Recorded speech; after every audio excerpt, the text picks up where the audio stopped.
오늘 하나님께서 우리에게 주시는 말씀 마태복음 1장 23절까지 말씀입니다. 마태복음 1장 23절까지 말씀 제가 말씀을 봉독합니다. 보라, 처녀가 잉태하여 아들을 낳을 것이요 그의 이름은 임마누엘이라 하리라 하셨으니 이를 번역한즉 하나님이 우리와 함께 계시다 함이라. 아멘. 오늘 대강절 네 번째 주일입니다. 이부에게 나오신 여러분 한 분 한 분을 다시 한번 주님 이름으로 축복합니다. 오늘 출타하셔서 또 그리고 우리 날씨가 추워서 또 몸이 또 힘드셔서 못 나오신 분들 계시네요. 하나님께서 우리 모든 성도님 한 분 한 분들에게 날마다 은혜의 강건함을 허락하여 주실 줄 믿습니다. 그래서 우리 2016년도 한 해를 보내고 특별히 2017년도를 기대하고 소망하는 이 시간, 하나님께서 여러분의 삶의 가정 가운데 우리의 생각 이상으로 더 넘치는 것들로 충만히 채워주실 줄 믿습니다. 우리 시간 우리 말씀을 듣기 전에 우리 함께 같이 영상을 보겠습니다.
오늘 우리 대강절 우리 네 번째 우리 초가 켜졌습니다. 오늘 특별히 보면 만남과 화해가 오늘 우리 네 번째 촛불의 중요한 주제인데요. 오늘 저는 대강절 설교를 지금 해오면서 오늘 저는 마태복음 1장 23절 말씀을 통해서 우리 성경에서 정말 하나님께서 이 땅 가운데서 예수님을 보내신 그 이유, 또 그것을 통해서 우리 삶 가운데서 주기를 원하시는 하나님의 마음, 또한 동시에 그것을 통해서 우리 삶 가운데서 누릴 수 있는 그 은혜, 이것을 우리가 함께 나누고자 합니다. 오늘 이 대강절을 보내면서 이 대강절의 정말 중요한 주제는요, 바로 하나님께서 우리와 함께 하심입니다. 하나님 우리와 함께 하시면은 바로 거기에는 진정한 주님과의 만남이 있고, 또한 동시에 우리 안에 참된 화해의 마음이 일어나기 때문입니다. 이 세상에서 여러 가지 많은 삶의 문제들이 있음에도 불구하고 우리 그리스도인들은 그 삶의 모든 문제를 해결할 수 있는 그 유일한 그리고 최고의 방법은 바로 예수 그리스도이심을 믿음으로 고백하는 사람들입니다. 오늘 성경에 있어서 하나님께서 믿는 사람들에게 주시는 그 은혜의 선물이 무엇인가? 어떤 것이 정말 하나님께서 우리에게 주신 놀라운 축복인가? 바로 우리가 그것을 이 땅에 오신 아기 예수님, 이 땅에 오신 예수 그리스도라고 우리가 설명할 수 있는데요. 왜 예수님께서 우리에게 가장 큰 선물이며 은혜의 복이 되는가? 라고 하는 것을 오늘 말씀을 통해서 우리가 살펴보기를 원합니다.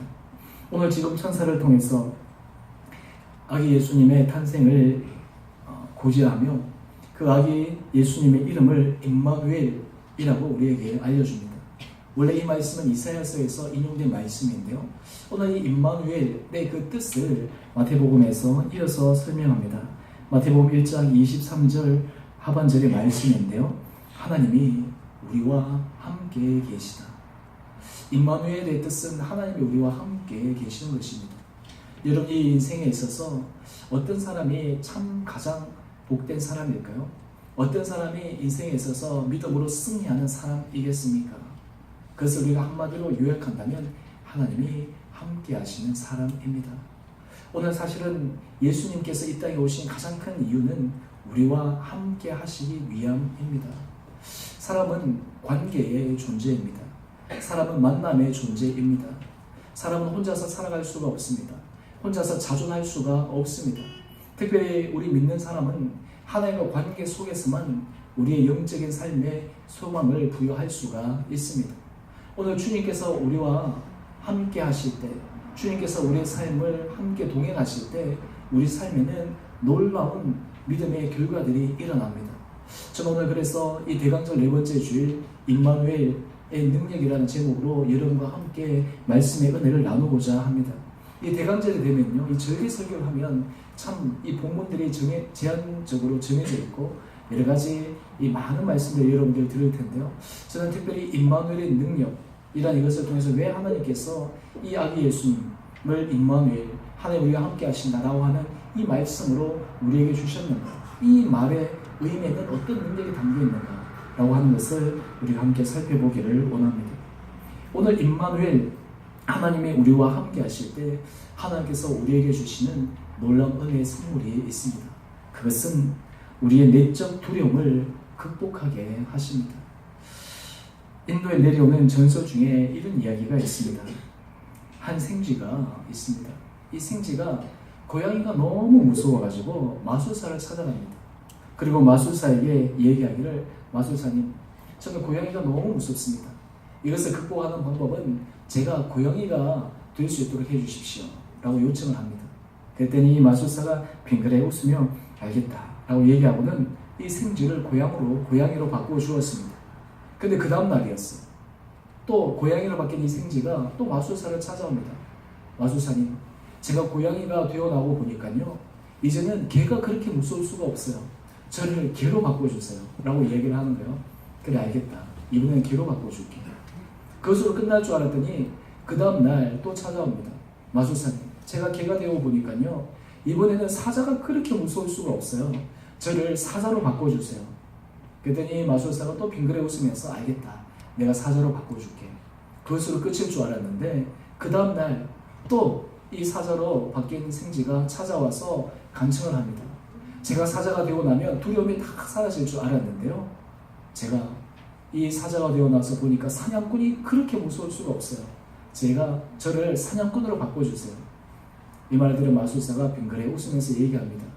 너는 두려워서 처음에는 고양이로, 개로, 사자로, 그리고 심지어는 사냥꾼으로 바꿔달라고 하지만 그 모습이 바뀌는 것이 중요한 것이 아니라 너 안에는 생쥐의 두려움이 그대로 있어. 그래서 너는 다시 원래 생쥐대로 살아가는 것이 좋겠다 라고 하고는 생쥐로 다시 돌려주었다 라고 하는 것입니다. 저는 이 인도에 이 내려오는 이 재밌는 이야기가 오늘 바로 우리 사람의 모습, 이 사람의 근원적인 문제를 정말 이 재밌는 우화를 통해서 드러낸 것이 아닌가라는 생각을 해봅니다. 우리 사람들은 끊임없이 이 두려움을 가지고 살아갑니다. 어렸을 때부터 10대 때, 20대 때, 심지어는 나이가 들어서도요, 어느 누구도 이 두려움에서부터 자유로운 사람은 아무도 없습니다. 미국 시사주간지인 이 타임지에서 예전에 한번 이 사람의 두려움의 원인에 대해서 한번 조사한 적이 있습니다. 이 사람의 두려움의 원인을 조사해 보니까요, 그 두려움의 원인들이 얼마나 많은지 무려 278가지나 해당된다고 합니다. 근데 이것을 간추려 가지고 특별히 4가지의 그 두려움의 원인을 한번 보니까요, 첫 번째가 죽음에 대한 것입니다. 사람들이 두려워하는 가장 근본적인 이유가 죽음에 대한 것이라는 거예요. 오늘 이 조사를 통해서 보니까 우리 모든 사람들은 죽음에 대한 그 두려움을 의식적이든 무의식적이든 갖고 있습니다. 다른 말로 하면 우리가 이 세상을 살아가는 한 이 두려움이라는 것이 우리의 삶에서 도저히 떠날 수 없는 그런 하나의 요소임을 알 수가 있습니다. 두 번째를 보니까요, 상실에 대한 두려움입니다. 사람들은 자기가 갖고 있는 것에 대해서 이것이 없어질까 봐 두려워합니다. 예를 들어서 우리가 나이가 점점 들어가면 내가 건강이 없어질까 봐 두려워합니다.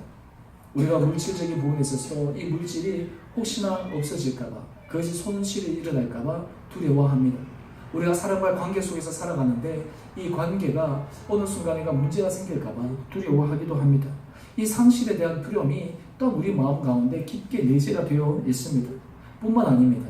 사람들은 한치 앞을 내다볼 수 없는 그런 삶을 살아가다 보니까 미지에 대한 두려움이 있습니다. 앞으로 어떤 일이 일어날까? 앞으로 이것을 통해서 어떻게 되어질까? 예측할 수 없는 거예요. 그러다 보니까 이 미지에 대한 두려움이 사람의 마음을 괴롭힙니다. 그리고 또 하나의 큰 두려움의 이유는요, 고독에 대한 두려움입니다. 나 혼자 고독. 이제 이 세상에서 나 혼자 살아가면 어떡하지? 여러분, 우리가 삶을 살아가면 갈수록 우리가 어려운 가운데 하나가 무엇이냐면 내 마음을 100% 이해하는 사람이 없다라고 하는 거예요. 우리가 부부 관계 속에서도요, 우리가 살아가면 이해할 수 있는 부분이 있지만 이해할 수 없는 부분이 있습니다. 그것으로 인해서 결국에는 이 고독에 대한 두려움이 참 우리를 힘들게 만듭니다. 오늘 근데 이런 여러 가지 이유들을 우리가 가만히 보면요, 결국에는 우리의 삶에서는 이 두려움이라고 하는 이 무거운 짐을 어느 누구도 벗고 살아갈 사람은 아무도 없다라고 하는 것입니다. 오늘 이 두려움의 짐을 지고 살아가는 오늘 우리들에게 임마누엘 되신 이 능력은 우리들에게 어떤 은혜를 주실까라는 것입니다. 오늘 우리 요셉을 함께 잠시 살펴봅시다. 마태복음 1장 18절에 보면 예수님의 나심에 대해서 소개하며 이 마리아가 요셉과 약혼하고 동거하기 전에 성령으로 잉태되는 것이 나타났다라고 이야기를 합니다. 마태복음 1장 20절에 천사가 요셉에게 와서 한 말입니다. 주의 사자가 현몽하여 이르되 다윗의 자손 요셉아, 내 아내 마리아 데려오기를 무서워하지 말라. 얼핏 보면 우리가 이해가 되기도 하고 또 다른 한편으로 생각하면 이해가 되지도 않습니다. 사실 하나님이 오신다, 하나님이 우리 가운데 임하셨다, 그것은 참 얼마나 놀라운 일입니까? 얼마나 참 우리에게 기쁜 일입니까? 얼마나 기대가 되는 일입니까? 그런데 오늘 이 요셉은 그 마음속에 기대와 어떤 설렘보다는요, 두려워하는 마음이 앞섰습니다. 두려워하는 마음이 이 요셉의 마음에 임한 거예요. 여러분, 우리가 삶을 살아갈 때 그런데요, 사실은 외적인 환경이 우리의 마음을 변화시키는 것이 아니라 이미 우리 안에 있는 그 마음이 외적인 환경을 통해서 투영되는 것입니다. 예를 들어서 우리 안에 불안한 마음들이 있는 그런 것이 가득 차게 되면요, 자기도 모르게 이 불안한 일들이 우리로 하여금 계속 불안한 감정을 불러일으켜요. 오늘 저는 이 요셉이 이 천사를 통해서 무서워하지 말라라고 하는 이 마음은요, 다른 말로 하면 이 모든 사람의 인간의 근본적인 것을 드러내는 핵심의 내용이 아닌가라는 생각을 해봅니다. 왜 지금 요셉이 두려워할까요? 아마 요셉이 두려워할 수 있는 이유는 여러 가지였을 것입니다. 예를 들어서 자기 사랑하는 약혼자 이 마리아가 혹시나 자기가 모르는 사이에, 그리고 자기가 미처 인식하지 못하는 사이에 다른 어떤 불법한 일을 저지르지는 않았을까라고 하는 그런 마음, 이 사람에 대한 그 신뢰, 사람에 대한 믿음이 혹시나 무너질까에 대한 그런 두려움이 이 요셉에게 있을 수도 있고요. 또 하나는 다른 사람들에 대한 평판의 마음들이 이 마음속에 두려움을 불러일으킬 수도 있습니다. 비단 요셉에게만 이런 일이 일어났을까요? 마리아에게서도 마찬가지입니다. 누가복음 1장 30절, 31절에 보면요, 이 천사가 마리아에게 나타나서 이야기를 합니다. 마리아여, 무서워하지 말라. 내가 하나님의 은혜를 입었느니라. 보라, 내가 잉타의 아들을 낳으리니 그 이름을 예수라 하라. 지금 이 마리아 속에서도 이 두려워하는 마음이 있는 거예요. 지금 이 마리아가 두려워하는 이 마음은 당연한 것입니다. 사회적인 환경 속에서 혹시나 이것이 사람에게 드러나질 때 요셉이 이것을 자기가 감싸주지 않을 때는 자기가 가늠한 사람이 되어져서 율법에 의하면 돌을 맞아야 되고 하는 여러 가지 상황이 이 마리아의 마음에 두려움을 일으킬 수가 있는 것입니다. 오늘 지금 하나님께서 우리에게 찾아오신다, 하나님께서 우리와 함께 하신다 라고 하는 것은요, 어떤 의미에서 사실 우리 마음속에 있는 근원적인 이 두려움의 마음을 불러일으킵니다. 오늘 여러분들이 하늘을 살아가실 때, 요즘 살아가실 때 어떤 것이 여러분을 두렵게 하십니까? 건강이 여러분을 두렵게 하십니까? 여러분의 자녀의 앞으로 미래의 모습이 여러분들을 두렵게 하십니까? 어떤 여러 가지 물질적인 그런 부분들이 여러분의 마음을 두렵게 하십니까? 사람들은 이 두려운 마음이 있을 때 그 마음을 극복하기 위해 다양한 방법을 취합니다. 오늘 우리 믿는 사람들은 이런 두려움 가운데서 하나님께서 어떻게 이 부분을 극복해 가기를 원하십니까? 오늘 이 모든 두려움은 사람들이 어느 누구도 피해갈 수 없는 인생의 짐인데요, 하나님께서 우리에게 이 두려움에 대해서 하시는 말씀은 무엇입니까? 오늘 디모데후서 1장 7절 상반절에 보면 이렇게 하나님께서 우리에게 말씀하십니다. 하나님이 우리에게 주신 것은 두려워하는 마음이 아니요, 하나님이 우리에게 주시는 것은 두려워하는 마음이 아니라는 거예요. 근데 여러분, 우리가 실제로 삶을 살아갈 때 말씀은 하나님께서 우리에게 주신 것은 두려워하는 마음이 아니라고 하는데 우리에게 두려운 마음이 일어나지 않습니까? 어떻게 이 두려워하지 않은 이 마음을 가질 수가 있겠습니까? 저는 오늘 그것을 바로 예수님께서 십자가에 죽으시고 부활하신 후 두려움에 떨고 있는 제자들에게 찾아가시는 그 모습을 우리가 잠깐 살펴보기를 원합니다. 요한복음 20장 19절에 이날 곧 안식 후 첫날에 제자들이 유대인을 두려워하여 모인 곳에 문을 닫았는데 그때 예수님께서 그 가운데 서서 이르시되 너희에게 평강이 있을지어다. 여러분 참 놀라운 것은요, 이 두려움을 극복할 수 있는 그 비결과 방법은 주님이 우리의 오실 때입니다. 주님이 우리와 함께 하실 때입니다. 오늘 임마누엘의 능력은 하나님 우리와 함께 하신다, 하나님이 우리와 동행하신다 라고 하는 그 믿음의 고백은 우리로 하여금 이 두려움에서 벗어나게 하는 놀라운 힘과 능력이 됩니다. 오늘 다윗의 고백입니다. 시편 27편 1절의 고백인데요, 우리 다 같이 함께 우리 고백해 볼까요? 시작. 나의 빛이요 나의 구원이시니 내가 누구를 두려워하리요. 여호와는 내 생명의 능력이시니 내가 누구를 무서워하리요. 아멘. 여호와는 나의 빛이요 나의 구원이시니 내가 누구를 두려워하리요. 이런 믿음의 담대한 고백을 할 수 있는 사람은 바로 임마누엘 되신 주님, 주님이 나와 함께 하신다, 주님이 나와 동행하신다, 주님이 내 삶을 인도하신다 라는 것을 믿음으로 선포하는 사람만이 이런 담대한 고백을 할 수 있으리라 믿습니다. 저는 바라기는 여러분의 삶 가운데서 우리 두려움이 밀려올 때, 때로는 염려가 밀려올 때, 불안함이 밀려올 때, 그때 하나님께서 임마누엘 되신 이 주님의 능력으로 말미암아 이 불안함과 두려움을 극복해 가시는 저와 여러분 되시길 주님의 이름으로 축원드립니다. 우리의 사람은요, 생각은 두려움을 낳습니다. 생각은 근심을 낳습니다. 생각은 끊임없이 염려를 낳습니다. 하지만 임마누엘 되신 주님에 대한 담대한 믿음의 선포는 우리로 하여금 두려움에서 벗어나 하나님이 주시는 그 믿음의 담대한 길을 걸어갈 수 있는 힘과 은혜를 허락하여 주십니다. 그래서 임마누엘 되신 주님이 우리에게 오셨다, 하나님 우리와 함께 하신다 라고 하는 그 사람의 삶의 특징 가운데 하나는요, 담대함입니다. 마음이 원래부터 강해서 담대한 것이 아니라 하나님이 나와 함께 하신다라는 것을 우리가 느끼기에, 하나님 나와 함께 하신다라는 것을 믿음으로 고백하기에 우리에게는 담대함으로 나갈 수 있는 은혜가 있다라고 하는 것입니다. 두 번째 임마누엘의 능력은요, 하나님은 개인적 삶에서 풍성한 열매를 맺게 하십니다. 오늘 주님이 우리와 함께 하실 때, 주님이 우리 삶에 동행하실 때 하나님이 주시는 그 임마누엘의 능력은 무엇입니까? 그것은 요한복음 15장 5절 말씀을 통해서 우리는 그것을 확인할 수가 있습니다. 요한복음 15장에는 바로 포도나무 가지에 대한 비유인데요, 나는 포도나무요 너희는 가지라. 그가 내 안에 내가 그 안에 거하면 사람이 열매를 많이 맺나니 나를 떠나서는 내가 아무것도 할 수 없습니다. 하나님 우리와 함께 하실 때 단지 우리에게 내적으로 심리적으로 이 두려움만 없어지는 것이 아니라 하나님께서 우리와 함께 하실 때 우리 삶에 많은 열매를 맺게 하십니다. 어느 설교자가 이런 이야기를 합니다. 사람은 일을 하면서 세 가지 고생을 한대요. 그것이 무엇이냐면, 일하기 전에는 혹시나 이 일이 실패할까 그것으로 인해서 걱정하느라고 고생하고요, 일을 할 때는 그 일을 한다고 수고하느라고 고생을 하고, 그리고 일이 끝나고 나서는 이 일의 결과에 대해서 어떻게 될까 걱정한다라고 하는 거예요. 오늘 하나님이 우리와 함께 하시는 사람, 하나님이 우리 삶에 동행하는 사람, 임마누엘 되신 주님의 능력을 잊고 사는 사람, 그 사람은 하나님께서 우리 삶 가운데서 우리 생각의 이상으로 넘치는 것들로 채우시는 삶의 풍성함을 경험할 줄 믿습니다.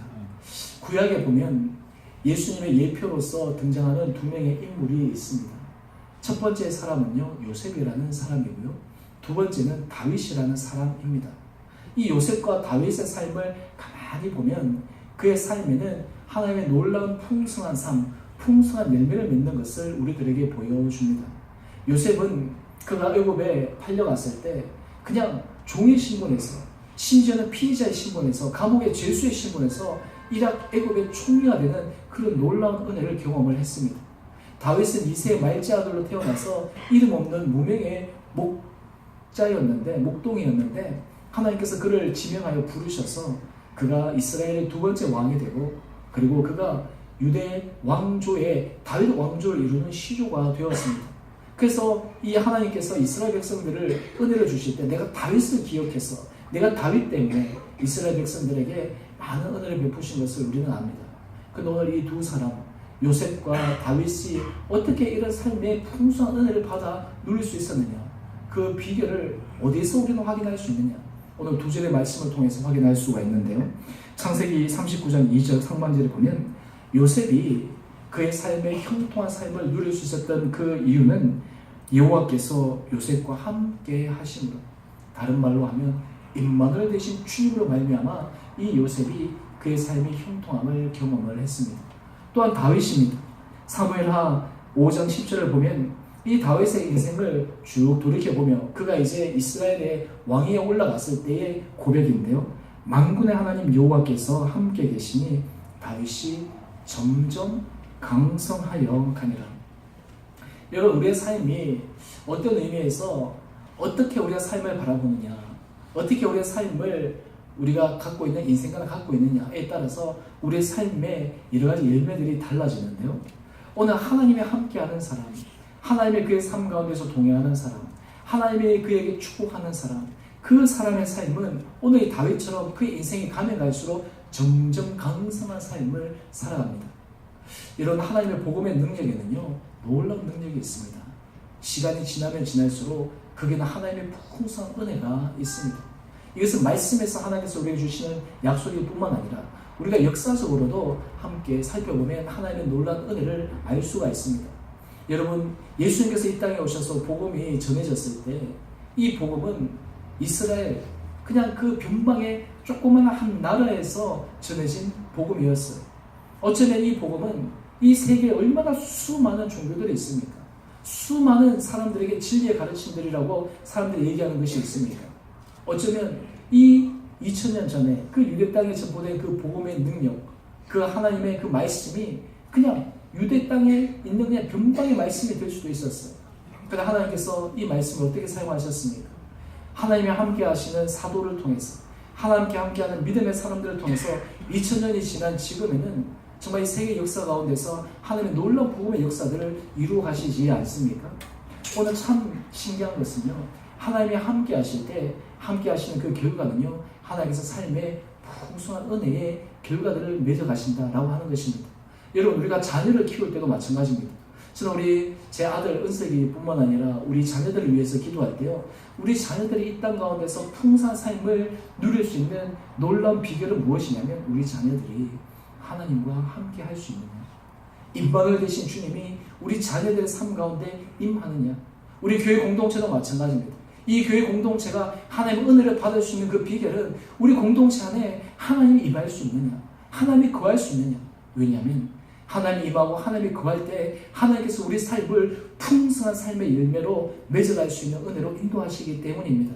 저는 바라기는 이 대강절 네 번째 주일 임마누엘 되신 주님으로 말미암아 여러분의 삶 가운데 하나님이 베풀어 주시는 놀라운 삶의 열매가 맺어지게 되기를 주님의 이름으로 축원합니다.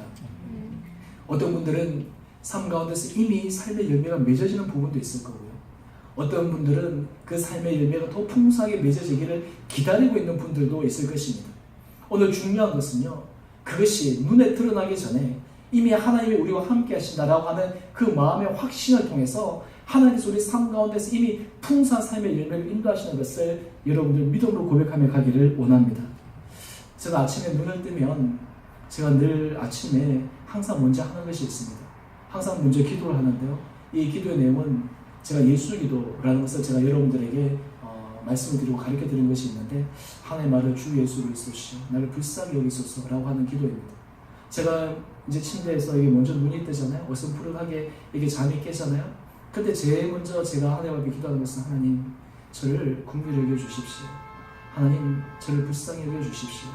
하나님 오늘도 저와 함께 하여 주십시오. 하나님 저와 동행하여 주십시오. 이 기도로 하루를 시작합니다.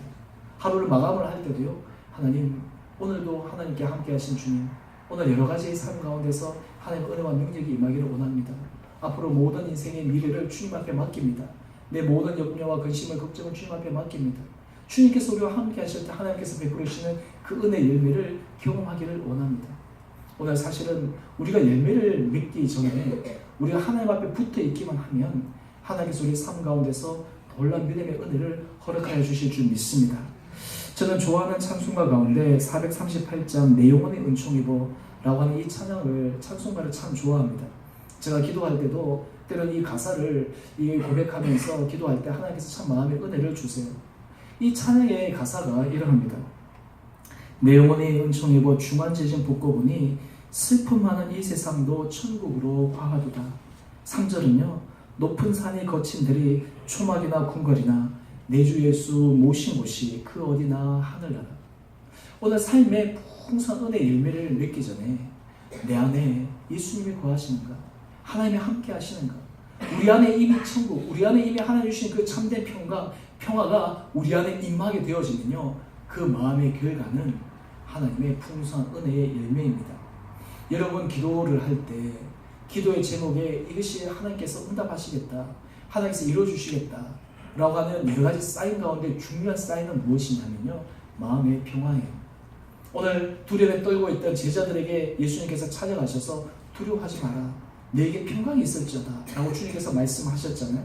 하나님께서 우리 기도 가운데 우리 삶 가운데서 어떤 문제를 놓고 기도할 때 우리 가운데 평안을 주시고 평안을 주시면 이미 그 일은 하나님께서 이미 우리가 생각하기 전에 우리가 눈에 보이지 않는 일들 가운데서 하나님께서 이미 일하고 계시는 것을 확인할 수가 있습니다. 오늘 사실은 임마누엘 되신 주님은 우리로 하여금 이 삶의 은혜를 풍성한 열매를 맺어가기를 주님께서 원하십니다. 저는 바라기는 우리 주님을 위해 모든 성도님들 여러분의 삶 가운데서 여러분의 개인과 여러분의 가정, 여러분의 자녀들 하시는 일들 또한 그리고 우리의 모든 믿음의 삶 가운데서 풍성한 은혜 열매가 맺어지기를 주님 이름으로 축원드립니다.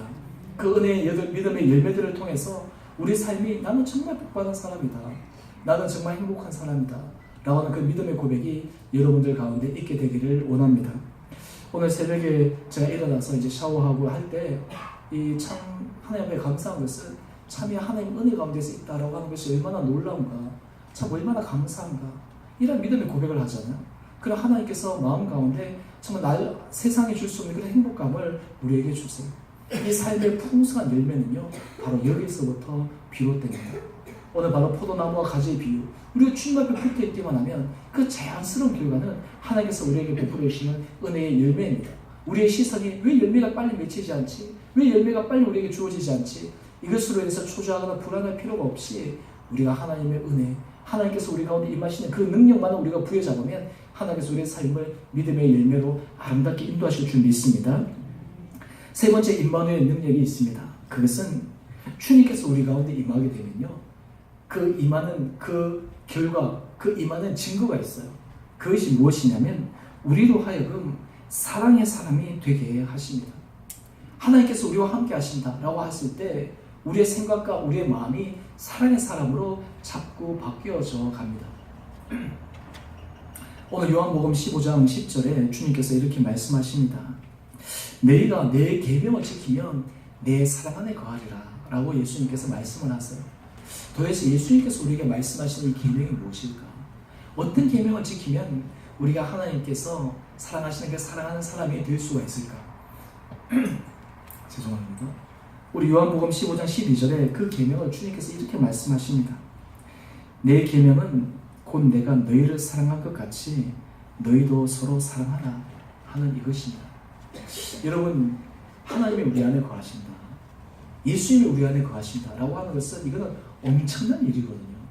여러분, 유한자인 우리 안에 무한자가 들어와 계신다, 피조물인 우리 안에 천지의 창조주가 계신다 라고 하는 것이 얼마나 놀라운 일입니까? 우리가 이것을 그냥 가볍게 생각하면 별거 아닌 것 같지만 우리가 이것을 곰곰이 생각하면요, 이 일은 정말 엄청난 일이거든요. 근데 하나님께서 우리 안에 계실 때 우리 안에 하시는 놀라운 일이 있습니다. 그것이 무엇이냐면 우리로 하여금 점점 사랑의 사람으로 변화시켜 갑니다. 여러분, 사랑의 사람으로 변화시켜 간다고 하는 것은 무엇입니까? 사랑의 사람으로 변화시켜 간다는 것은 우리의 생각의 틀이 점점 넓어지는 것을 의미합니다. 우리 마음의 폭이 점점 확대되는 것을 의미합니다. 내가 용납할 수 없는 일이 쉽게 용납되어질 수 있는 것을 의미합니다. 내가 예전에는 내 자신을 못 내려놓아서 타협할 수 없었던 것이 사랑의 사람이 되면요, 그것을 그냥 있는 그대로 다른 사람에게 내어주게 됩니다. 이 가정이라고 하는 것은 하나님께서 우리에게 주시는 참 놀라운 은혜의 선물인데요, 이 가정을 통해서 하나님께서 우리에게 배우기를 원하는 것이 있었어요. 그것이 무엇이냐 하면 바로 사랑입니다. 부모는 자녀를 통해서 하나님의 사랑을 배우게 하십니다. 하나님이 어떻게 우리를 사랑하시는지를 배우게 하십니다. 탈무드 중에 재밌는 이야기가 있습니다. 어느 여인이 아기를 낳았는데요, 참 불행하게도 기형아가 태어났습니다. 근데 이 아이는 머리는 2개이고 몸은 하나이고 팔다리는 각각 2개씩이었습니다. 그런데 이 아이가 1명인지 2명인지 구분이 안 가는 거예요. 그래서 와서 랍비에게 질문합니다. 이 아이가 1명인지 2명인지를 어떻게 확인할 수 있습니까? 그때 랍비가 지혜로운 대답을 합니다. 만약에 이쪽 머리를 한번 탁 때렸을 때 저쪽의 머리를 갖고 있는 아이가 울면 이 아이는 하나이고, 만약 전혀 반응이 없으면 다르다라고 하는 거예요. 이게 무슨 말이냐면 같이 하나로 연결되어 있기 때문에 서로 아픔이 공유되면 하나고 공유되지 않으면 2개라고 하는 거예요. 여러분, 사랑이라고 하는 것이 바로 그렇습니다. 우리가 사랑이라고 하는 것은 하나다, 사랑이다라고 하는 것은 이게 서로 다른 말로 쓰여질 수 있는데요, 사랑할 때 어떻습니까? 우리 마음이 전달됩니다. 제가 미국에 있을 때 그때 한 기사에 실린 내용입니다. 이 부모가 자녀를 이렇게 잃어버렸어요. 근데 거의 한 10몇 년이 지나간 것 같아요. 근데 10몇 년 지나고 난 다음에 이 잃어버린 자녀를 다시 찾았습니다. 근데 그 인터뷰한 내용이에요. 그 인터뷰한 내용을 보시면 깜짝 놀랐어요. 엄마가 인터뷰한 내용인데요, 기자가 이렇게 질문합니다. 아이가 살아있다는 것을 어떻게 알고 계속해서 찾았습니까? 근데 이 엄마의 그 말이 참 놀랍더라고요. 저는 우리 아이가 살아있는 줄 내가 알았어요. 내가 심장에서, 내 가슴에서 우리 아이가 살아있다는 것을 내가 확인할 수 있고 느낄 수 있었다라고 하는 거예요. 그래서 내가 포기하지 않고 아이를 찾았다라고 하는 거예요.